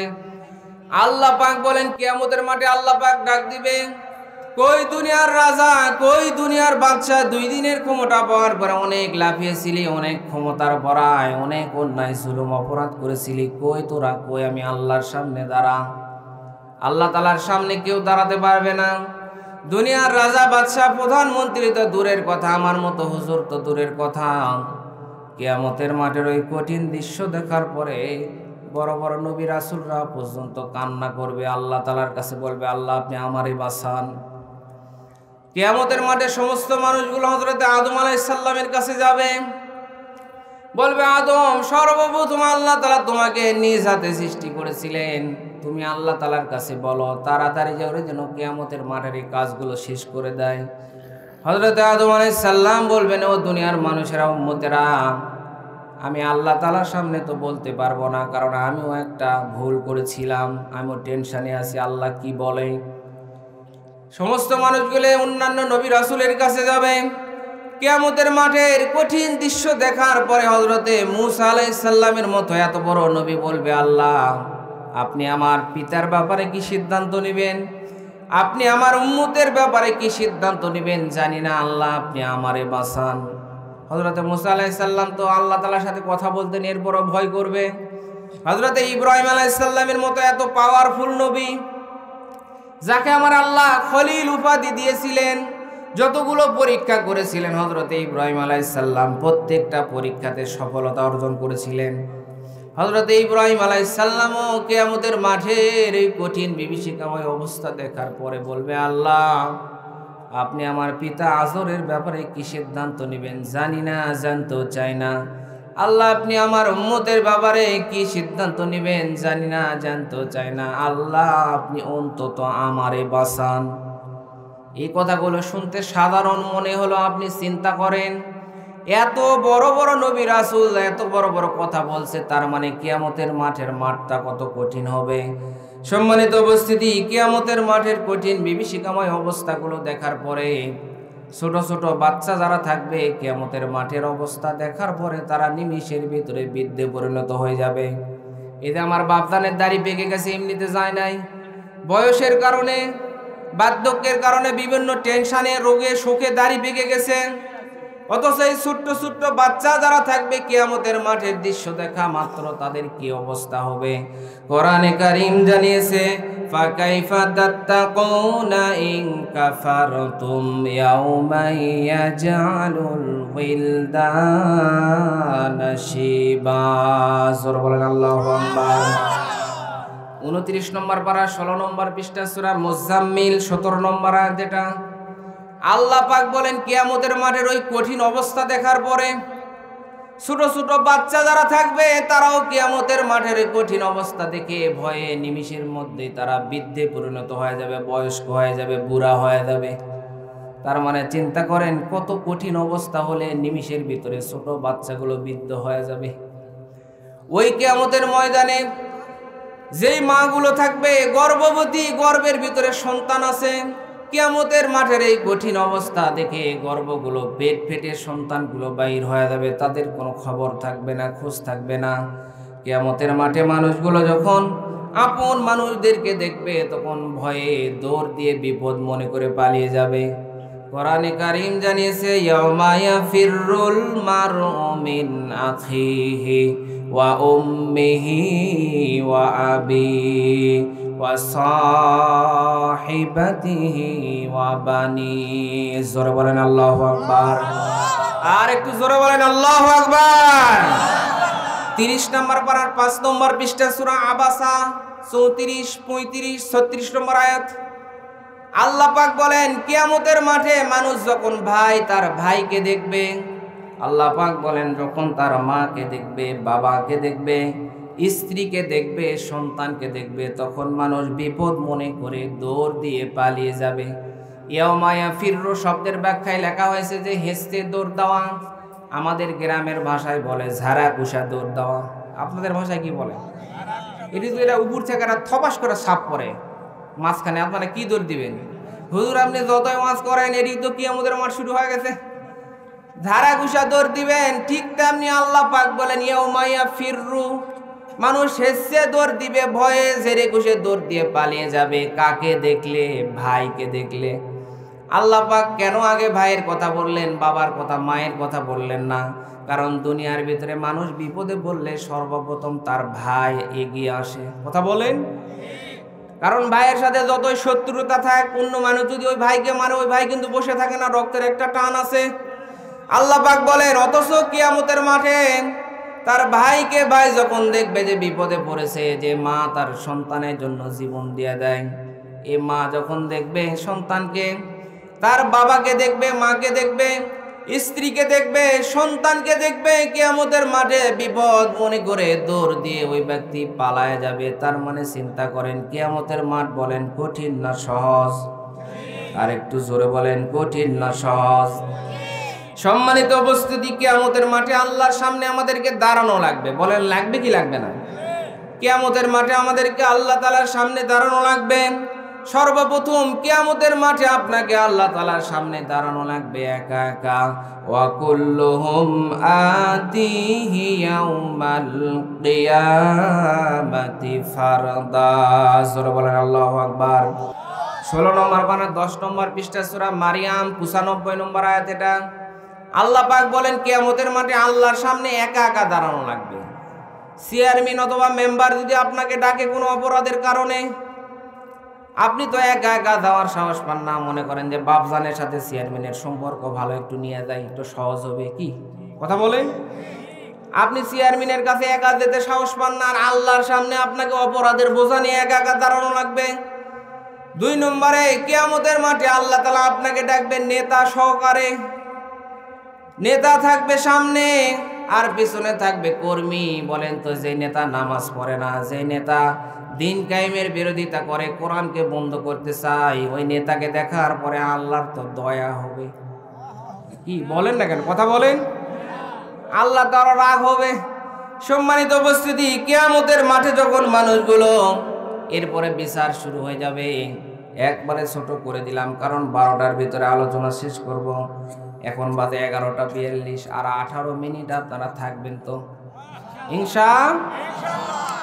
সম্মানিত উপস্থিতি, এরপরে বিচার শুরু হয়ে গেছে। আল্লাহ রাব্বুল আলামিন প্রত্যেকের আমলগুলো তার হাতে দিবে। আমলগুলো হাতে দেওয়ার পরে কেউ আমলনামাগুলো ডান হাতে পাবে, কেউ আমলনামা বাম হাতে পাবে। ডান হাতে যারা পাবে তারা সামনাসামনি পাবে, আর বাম হাতে যারা পাবে এইভাবে নিতে পারবে না। বাম হাতে যারা পাবে এই ভিতর দিক দিয়ে ফুটা করে, এই দিক দিয়ে বাইর করে দিয়ে হাত দিয়ে আমলনামা দেওয়া হবে। বলেন তো এর কষ্ট আছে না নাই? আল্লাহ রাব্বুল আলামিন আমলনামা দেওয়ার পরে একটা ধমক দিবে, ইকরা কিতাবাকা কাফা বিনাফসিকাল ইয়াউমা আলাইকা হাসিবা। আল্লাহ রাব্বুল আলামিন 15 নম্বর পারা 2 নম্বর পৃষ্ঠা বানি ইসরাইলের 14 নম্বর আয়াতের শেষের অংশে আছে। আল্লাহ পাক বলেন, আল্লাহ রাব্বুল আলামিন যখন বলবেন ইকরা, এটা আমরের সিগা, আল্লাহ পাক অর্ডার দিবেন পড়ো। কিতাবের ভাষাগুলো হবে আরবি। অনেক মানুষ আছেন, হুজুর আমরা তো আরবি পড়া জানি না, তাহলে এই আমলনামাগুলো পড়বো কেমনে? এজন্য বলেন তো আরবি শেখার দরকার আছে না নাই? ধরে বলেন। অথচ আপনি যদি নাও জানেন, আল্লাহ পাক যে বলবেন পড়ো, আল্লাহ তাআলার কথার এত স্পিরিট হবে। আল্লাহ পাক যে ধমক দিবেন পড়ো, এই কথা শোনার সঙ্গে সঙ্গে কিয়ামতের মাঠের সমস্ত মানুষগুলো আরবি শিক্ষায় শিক্ষিত হয়ে যাবে। সবাই আমলগুলো পড়া আরম্ভ করে দিবে। আমলগুলো পড়তে পড়তে আমলনামার দিকে তাকিয়ে তারা আফসোস করবে, তারা মিরাক্কেল হয়ে যাবে। চিন্তা করবে, হায় রে এটা কি কিতাব, এই কিতাব এমন সুন্দর কিতাব, এই কিতাবের ভিতরে কোনো ছোট সারা হয় নাই, বড় সারা হয় নাই। মালি হাযাল কিতাব লা ইউগাদিরু সাগীরাতাও ওয়ালা কাবীরাতান ইল্লা আহসাহা। জোরে বলেন আল্লাহু আকবার। 15 নম্বর পারার 18 নম্বর পৃষ্ঠা সূরা কাহাফ 49 নম্বর আয়াতের মাঝের অংশে আছে আল্লাহ পাক বলেন, কিতাব দেখার পরে মানুষ কবি কে রে, কি কিতাব রে? ছোট্ট একটা গুনাহ করেছি যেটাকে আমি গুনাহ মনে করি নাই, ওটাও লেখা আছে। এমন ছোট নেক আমল করেছি যেটাকে আমি ভালো মনে করি নাই, আমলই মনে করি নাই, ওটাও লেখা আছে। কিতাবগুলো মানুষগুলো পড়বে, কিন্তু ভালো আমলগুলো সবাই পড়বে। খারাপ আমল পড়ার সময় মানুষ স্টপ হয়ে যাবে। কিছু কিছু মানুষ আছে দুনিয়ার ভিতরে, যেমন 2 নম্বর ছিল, মিথ্যাবাদী ছিল। কিয়ামতের মাঠে আল্লাহ তাআলার সামনে হয়তো মনে করবে যে মিথ্যা কথা বলাই মনে হয় আমি পার পেয়ে যাব। সম্মানিত উপস্থিতি, তারা আল্লাহকে বলবে, আল্লাহ এই যে কিতাব এতক্ষণ তো ভালোই ছিল, এই আমলগুলো করছি ঠিক আছে, কিন্তু আপনার ফেরেশতা এই যে ভুল ভাল যেগুলো লিখেছে, আল্লাহ আমি এই অন্যায়গুলো তো করি নাই, আপনার ফেরেশতা জুলুম করেছে, আমার উপরে ভুল লিখেছে। আল্লাহ রাব্বুল আলামিন বলবেন, না, ফেরেশতারা তো ভুল করে না। কিরামান কাতিবিনা ইয়ালামুনা মা তাফআলুন। আল্লাহ পাক বললেন, 2 জন সম্মানিত লেখক আছে, তারা সব কিছু লিখে রাখতেছে, ভিডিও করে রাখতেছে। সম্মানিত উপস্থিতি, এরপরে তোমার যদি সন্দেহ হয় এই হাত কার, আমার এই পা কার, আমার এই হাত পা যদি তোমার সাক্ষ্য হয়ে যায় তাহলে কি সমস্যা আছে? বলবে না। তখন আল্লাহ রাব্বুল আলামিন তার মুখে মোহর লিখে দিবেন, তার মুখটা বন্ধ করে দিবেন। কোরআনে কারীম জানিয়েছেন, আল ইয়াউমা নাখতিমু আলা আফওয়াহিহিম ওয়া তুকাল্লিমুনা আইদিহিম ওয়া তাশহাদু আরজুলুহুম বিমা কানু ইয়াকসিবুন। জোরে বলেন আল্লাহু আকবার। 23 নম্বর পারা 3 নম্বর পৃষ্ঠা সূরা ইয়াসিনের 65 নম্বর আয়াত, এটা 54 নম্বর আয়াত। এটা আল্লাহ পাক বললেন, তখন তার জবান বন্ধ, এরপরে হাত কথা বলবে। এই হাত দিয়ে কোথায় কি কাজ করেছেন? এই হাত দিয়ে তাফসীরুল কোরআন মাহফিল করার জন্য অনেক পরিশ্রম করেছেন, অনেক ভালো ভালো কাজে এই হাত ব্যবহার করেছেন, তখন এই হাত ভালো ভালো কাজের কথাও বলবে। আবার এই হাত দ্বারা অনেক অন্যায় কাজ করেছেন, পরনারীর দিকে হাত বাড়িয়েছেন। বলেন তো এই হাত এই কথা বলবে কি বলবে না? আরেকটু ধীরে বলেন, বলবে কি বলবে না? এই হাত দিয়ে আপনি ক্ষমতা ছিল 100টা ভোট একাই মেরে দিয়েছেন, এটা কথা বলেন না কেন? এটা কি ভুল বললাম না মিথ্যা বললাম?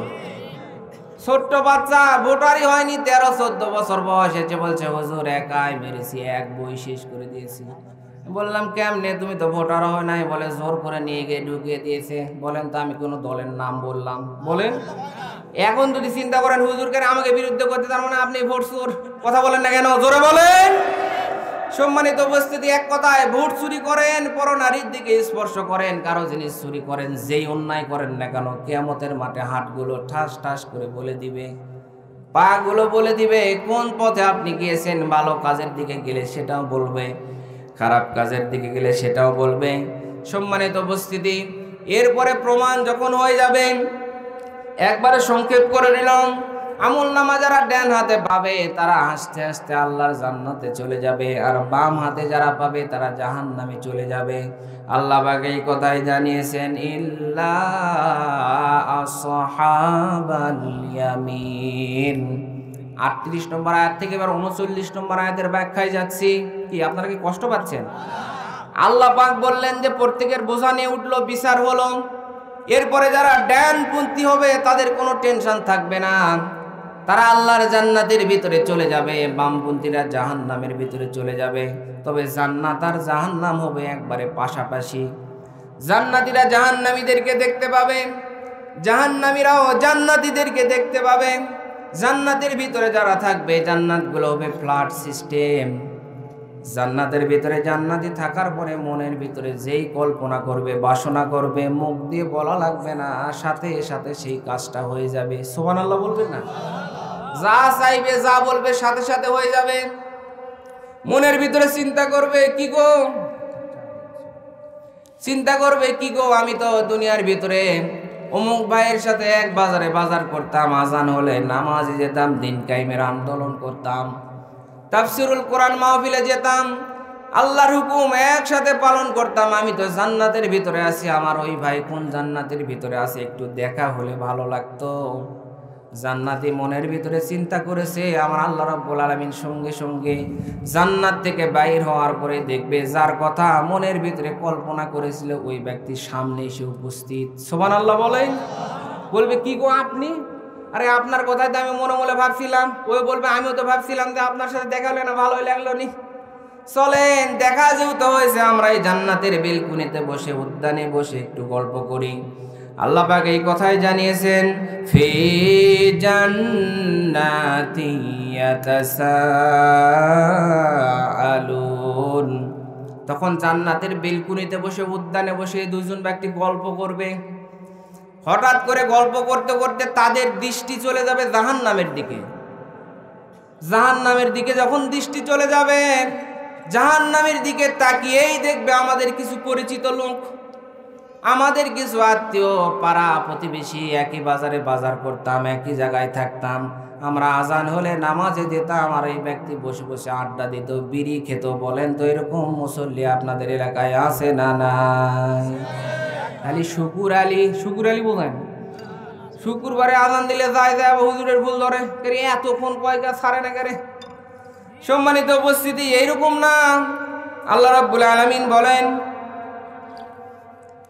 জান্নাতীরা যখন জান্নাতের বেলকুনিতে বসে জাহান্নামীদের দিকে তাকিয়ে দেখবে কি গো আমাদের পরিচিত লোক, ওরা জাহান্নামের ভিতরে দাউ দাউ করে জ্বলতেছে কেন? একজন জাহান্নামীরা একজন জান্নাতি আর একজন জান্নাতীকে বলবে, এরা কেন এখানে আসলো, জাহান্নামের ভিতরে কেন এসেছে? চলো আমরা গিয়ে একটু খবর নিয়ে এরা জাহান্নামী কেন হয়েছে। জান্নাতের এই মানুষগুলো জাহান্নামীদের মানুষ যারা জাহান্নামে গিয়েছে তাদের খবর নেওয়ার জন্য জাহান্নামের ফেরেশতা মালিকের কাছে যাবে। যাওয়ার পরে বলবে, ভাই মালিক বলেন তো এই মানুষগুলো জাহান্নামের আগুনে দাউ দাউ করে জ্বলতেছে, যে জাহান্নামের বিভীষিকাময় আগুন, দুনিয়ার আগুন হাতে লাগলে হাত পুড়ে যায়, পায়ে লাগলে পা পুড়ে যায়, শরীর লাগলে শরীর পুড়ে যায়, অথচ জাহান্নামের আগুনগুলো গিয়ে কলিজায় শুধু আঘাত করবে, শুধু কষ্ট আর কষ্ট হবে। এই মানুষগুলো জাহান্নামের আগুনের ভিতরে এত কষ্টের ভিতরে আছে কেন? এই মানুষগুলোকে কেউ কি ভীতি প্রদর্শন করে নাই, কেউ কি কোরআন দিয়ে ডাকে নাই, কেউ কি হাদিস দিয়ে ডাকে নাই, কেউ কি সঠিক পথের দিকে ডাকে নাই।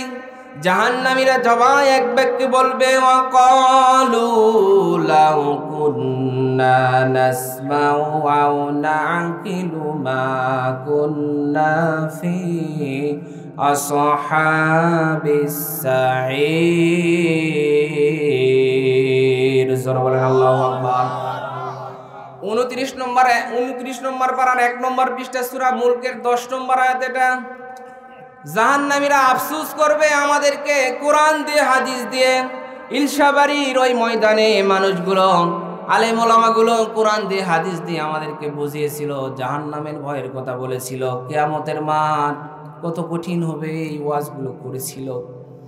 আমরা যদি শুনতাম, আমরা যদি বিবেক দিয়ে চিন্তা করতাম আর যদি মেনে নিতাম, তাহলে আজকে আমাদেরকে জাহান্নামে আসা লাগতো না। তখন তারা আফসোস করবে। বলেন তো তখন আফসোস করে কি কোনো লাভ হবে? আর একটু জোরে বলেন। তখন তো আফসোস করে লাভ হবে না। এই জাহান্নামের ফেরেশতারা মালিকের কাছে গিয়ে বলবে, ভাই জাহান্নামের কিছু স্তর থাকবে, জান্নাতের স্তর 8টি আর জাহান্নামের স্তর, আরে বলেন না কেন, 7টি স্তরের ভিতরে সাকর একটি স্তর। এই সাকর নামক জাহান্নামে যারা যাবে, এই সাকর নামক স্তরে যারা যাবে, এই জান্নাতীরা তাদের কাছে গিয়ে বলবে, ভাই এরা জাহান্নামে কেন এসেছে? জাহান্নামের ফেরেশতা মালিক বলবে, আমি জানি না, এদেরকেই তোমরা জিজ্ঞাসা করো। জান্নাতীরা এবার জাহান্নামীদেরকে বলবে, তোমরা জাহান্নামে কেন এসেছো? জান্নাতীরা জাহান্নামীদেরকে জিজ্ঞাসা করবে, আনিল মুজরিমিনা মা সালাকাকুম ফি সাকর। জান্নাতীরা জাহান্নামীদেরকে বলবে, সাকর নামক জাহান্নামে তোমরা কেন এসেছো? জাহান্নামে সাকরে যারা থাকবে সবাই এক বাক্যে বলবে ক্বালু লাম নাকু মিনাল মুসাল্লিন। এক নম্বর কারণ বলবে আমরা নামাজ পড়তাম না। কি করতাম না বলেন? আর একটু ধীরে বলেন, কি করতাম না? আর একটু জোরে বলেন, কি করতাম না? এই কথা কি কোনো হিন্দু বলবে? কোনো খ্রিস্টান বলবে? কেন বলবে না? কারণ তাদের তো দুনিয়ায় নামাজই ছিল না। এই কথা বলবে তারা যারা দুনিয়ার ভিতরে মুসলমান দাবি করার পরেও আজান হতো, বসে বসে আড্ডা দিত, নামাজ পড়তো না। তারাই বলবে যে আমরা দুনিয়ার ভিতরে নামাজ পড়তাম না। তার মানে সাকর নামক এই জাহান্নামে কোনো হিন্দু খ্রিস্টান বৌদ্ধ যাবে না, যাবে মুসলমান দাবি করার পরে যারা নামাজ পড়তো না। এই জন্য বলেন তো নামাজ পড়া দরকার আছে না নাই? আর একটু জোরে বলেন, আছে না নাই? এই জন্য পাশেই মসজিদ, এখন থেকে 5 ওয়াক্ত নামাজ জামাতের সাথে কারা কারা পড়বেন আল্লাহকে 2 হাত তুলে দেখান। লিল্লাহি তাকবীর, লিল্লাহি তাকবীর। আল্লাহ তুমি সকলকে কবুল করুন, সবাই বলেন আমিন। 4টি কারণ বলবে, শুধু 4টি কারণ বলছি, বিশ্লেষণ করলাম না যেহেতু 12টা বেজে গেছে। 4টি কারণ শুধু বলছি। 1 নম্বর কারণ বলবে নামাজ পড়তাম না। 2 নম্বর কারণ বলবে ওয়ালাম নাকুনু তুইমুল মিসকিন। 2 নম্বর কারণ বলবে মিসকিনদেরকে আহার্য দিতাম না, ভালো ভালো কাজে সহযোগিতা করতাম না। বলেন তো ভালো ভালো কাজে সহযোগিতা করার দরকার আছে না নাই? সম্মানিত উপস্থিতি, এতিম মিসকিন অসহায় যারা, এখানে লেখা হয়েছে লিল্লা বোর্ডিং। তার মানে এখানে কিছু এতিম ছাত্রদেরকে ভর্তি করানো হবে, তারা এখানে খাওয়া দাওয়া করবে, মানুষ হবে। বলেন তো এরকম একটা পরিবেশ থাকার দরকার আছে না নাই? সম্মানিত উপস্থিতি, এই জন্য এই মাদ্রাসা এখানে কিয়ামত পর্যন্ত থাক। কারা কারা আসান আল্লাহকে 2 হাত তুলে দেখান। সবাই আমরা চাই এই মাদ্রাসা কিয়ামত পর্যন্ত থাক। আল্লাহ কবুল করুন, সবাই বলেন আমিন। আমি ওখানে বসে বসে শুনেছি অনেক দান করেছেন আপনারা, আমি অনেক খুশি। তবে শেষ ভালো যার, আরে বলেন না কেন, শেষ ভালো যার সব ভালো তার। সব খালি ওই দ্বিতীয় বক্তার হাতে দিলেন, আমার হাতে কিছু দেওয়ার দরকার বলেন আছে না নাই? না রাগ করছেন আপনি? সবাই বসে পড়ুন যারা দাঁড়িয়ে আছেন। এখন দোয়া হবে, দোয়ার আদব বসে দোয়া করা। এই জন্য যারা গেটে দাঁড়িয়ে আছেন, অনেক মানুষ দাঁড়িয়ে আছেন, পিছনে জায়গা আছে, ওখানে বসে পড়ুন। আজকের দোয়া হতে পারে আমাদের জীবনের শেষ দোয়া।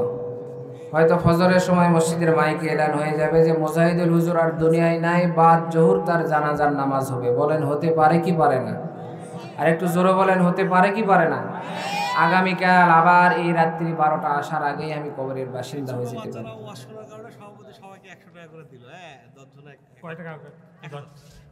যাক আলহামদুলিল্লাহ, এরকম একটা উদ্যোগ থাকা দরকার। ছোট বাচ্চা কাচ্চাদেরকে দিনের প্রতি, জি জি, এতক্ষণ যে ছিল, এই জন্য সভাপতি মহোদয়ের পক্ষ থেকে প্রত্যেক বাচ্চাকে 100 টাকা করে পুরস্কার দেওয়া হচ্ছে। আল্লাহ কবুল করে নেন, সবাই বলেন আমিন। এরকম পুরস্কারের ব্যবস্থা আসলে মসজিদে থাকাও দরকার। চকলেট বা খাবার তারা যেন আসে। আর বাচ্চা কাচ্চা মসজিদে ঝাঁকি দিলে অনেকে বলে এই এমন তারা মারছে, আর ভয়ে জীবনে আসে না।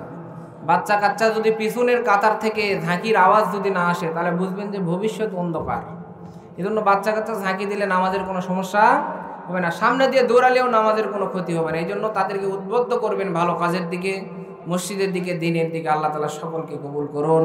সকলে দরুদ ইব্রাহিম করি। আল্লাহুম্মা সাল্লি আলা মুহাম্মাদ ওয়া আলা আলি মুহাম্মাদ কামা সাল্লাইতা আলা ইব্রাহিম ওয়া আলা আলি ইব্রাহিম ইন্নাকা হামিদুম মাজিদ। আল্লাহুম্মা বারিক আলা মুহাম্মাদ ওয়া আলা আলি মুহাম্মাদ কামা বারাকতা আলা ইব্রাহিম ওয়া আলা আলি ইব্রাহিম ইন্নাকা হামিদুম মাজিদ। আলহামদুলিল্লাহি রাব্বিল আলামিন ওয়াসসালাতু ওয়াসসালামু আলা সাইয়্যিদিল আমবিয়াই ওয়াল মুরসালিন ওয়া আলা আলিহি ওয়া আসহাবিহি আজমাইন। ইয়া রাব্বি কারীম, আল্লাহর রহমতের নজর দিয়ে তাকায় দেখেন আল্লাহ ইলশাবাড়ি দারুস সুন্নাহ নুরানি কিন্ডারগার্টেন হাফেজিয়া মাদ্রাসা লিল্লা বোর্ডিং কর্তৃক আয়োজিত তাফসীরুল কোরআন মাহফিলে রাত্রি 12টা পার হয়ে গেছে। আল্লাহ আপনার কিছু প্রিয় বান্দা পাগলের মতো বসে বসে কোরআন শুনছিল মালিক। ইয়া আল্লাহ রাব্বি কারীম, আল্লাহ মানুষগুলো নড়াচড়া করে না, ওঠা বসা করে না। আমার বিশ্বাস আরো কিছুক্ষণ যদি বলতাম এই মানুষগুলো উঠতো না, কোরআনের আকর্ষণে এখানে বসে বসে শুনতো। ইয়া রব্বি কারীম আল্লাহ, রাত্রি বেশি হওয়ার কারণে আর লম্বা করলাম না। ইয়া রব্বি কারীম আল্লাহ, যেই মানুষগুলো কোরআনকে এত মহব্বত করে আল্লাহ, কোরআনের জন্য রাতের বিছানাকে হারাম করে দিয়ে ঘুমকে হারাম করে কম্বলের নিচে না থেকে শীতের দিনে এখানে বসে যারা কোরআন শুনল আল্লাহ, প্রত্যেককে হযরতে ওমরের মতো আলীর মতো কবুল করে নাও। ইয়া রব্বি কারীম আল্লাহ, এই মাদ্রাসাকে আপনি কবুল করে নেন, এই মসজিদকে আপনি কবুল করে নেন, এই মাদ্রাসা মসজিদের যত জরুরত হাজত রয়েছে আল্লাহ আপনি কবুল করে নেন। ইয়া রব্বি কারীম আল্লাহ, যত ধরনের সমস্যা রয়েছে সকল সমস্যাগুলোকে আপনি সমাধান করায় দেন।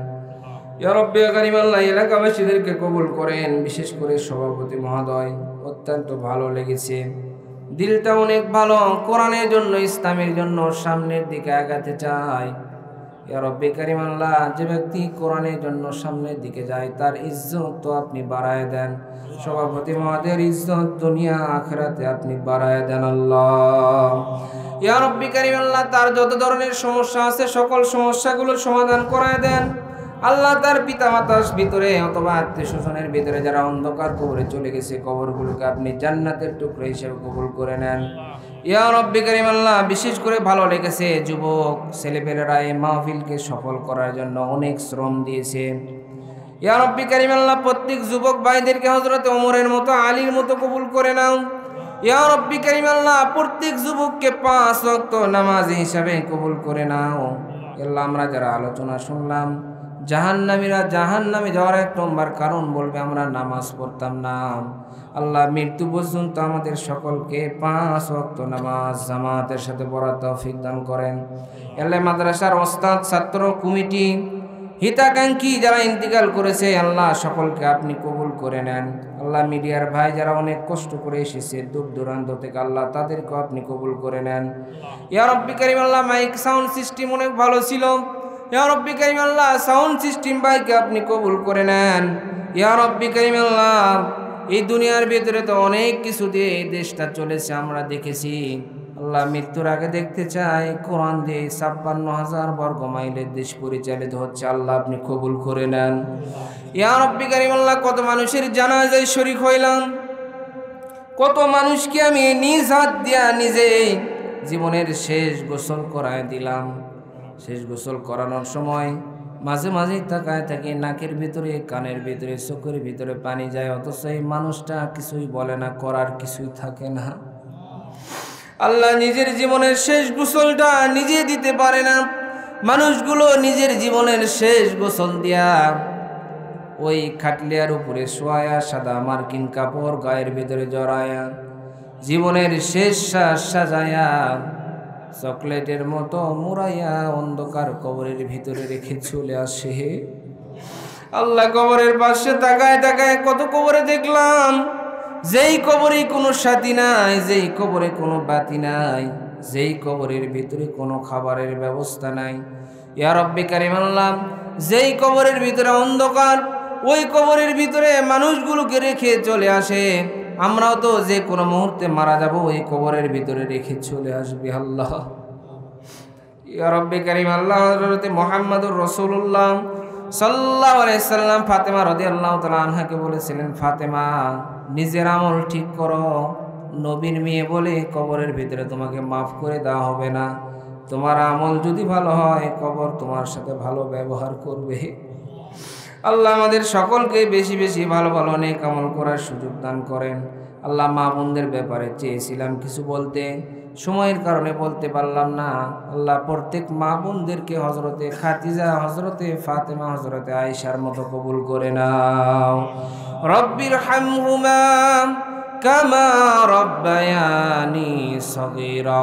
সবাই আমার সঙ্গে পড়ুন, রব্বির হামহুমা কামা রব্বায়ানি সগীরা। ইয়া রব্বি কারীম আল্লাহ, শেষ ফরিয়াদ, শেষ আরজি মালিক, এখন তো দোয়া শেষ হয়ে যাবে, সবাই আমরা বাড়িতে চলে যাব। বাড়িতে যাওয়ার পরে কেউ আমরা ডাক দিব মা মা বলে, কেউ ডাক দিব বাবা বাবা বলে। আবার এখানে অনেক মানুষ আমরা আছি যাদের মা বলে বাবা বলে ডাকার মতো দুনিয়ার ভিতরে কেউ নাই। ইয়া রব্বি কারীম আল্লাহ, যাদের মা বাবা আত্মীয়স্বজন অন্ধকার কবরে চলে গেছে আল্লাহ, কবরগুলোকে আপনি জান্নাতের টুকরা হিসেবে কবুল করেন। আল্লাহ, যারা যারা দান করেছে কবুল করেন, যারা দান করে নাই আল্লাহ ভবিষ্যতে দান করার সুযোগ আর তৌফিক দান করেন। ربنا تقبل منا إنك أنت السميع العليم وتب علينا إنك أنت التواب الرحيم سبحان ربك رب العزة عما يصفون وسلام على المرسلين والحمد لله رب العالمين. السلام عليكم.